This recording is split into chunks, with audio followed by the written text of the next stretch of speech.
which is, I mean, I started writing prose actually when I was young, pretty young, and I thought I was going to be like very good at it. And I realized at one point I'm not going to be very good at it. I said to myself, you know, what I would really like to do, lower my sights a little bit, is write one poem that would make one person cry one time, which I did.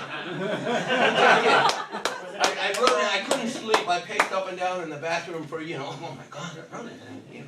And I called a friend of mine, would you read this? And he read it at a restaurant in Framingham. And he started crying and I started crying. And I said, well, I've done it.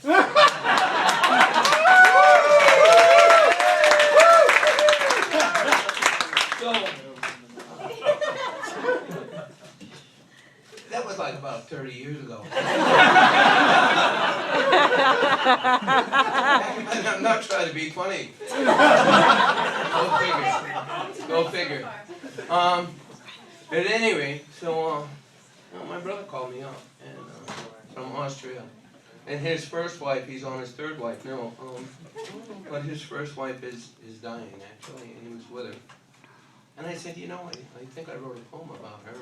I have one writing fan, actually. He's this like hermit that lives in Midway in an abandoned house. And that's true. I mean, it is true. And he keeps all my work that I've ever given him.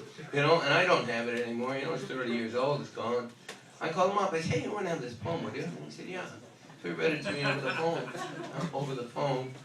So I called up my brother, who was with his wife, who was dying. And I said, hey, I wrote this poem about your ex-wife.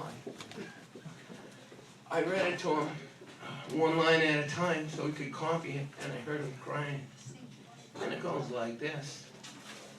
Lioness, a channel in the ocean, an eagle perched, Siberian summer. My brother's wife, grandest of his good fortune. So, am I up on 3 minutes yet, or pretty close? Okay. So my kid's in jail. It was her birthday yesterday, and I wrote her this song, and I read it to her last night in the jail. It goes like this: when it's all said and done, when it's all said and done, you'll see the yellow moon rising against the setting of the sun. You'll see nothing's been wasted, neither the trouble nor the fun. You'll see I was born to love you when it's all said and done. If it all comes apart, you'll see the end come rising upon the back of the star, a cyclic wave of motion that swirls around the heart. You'll know that I still love you when it all falls apart. At the end of the day, the lost sheep will return as though they'd never been away. The dispersal isn't permanent. At least that's what they say. You'll know I always loved you at the end of the day.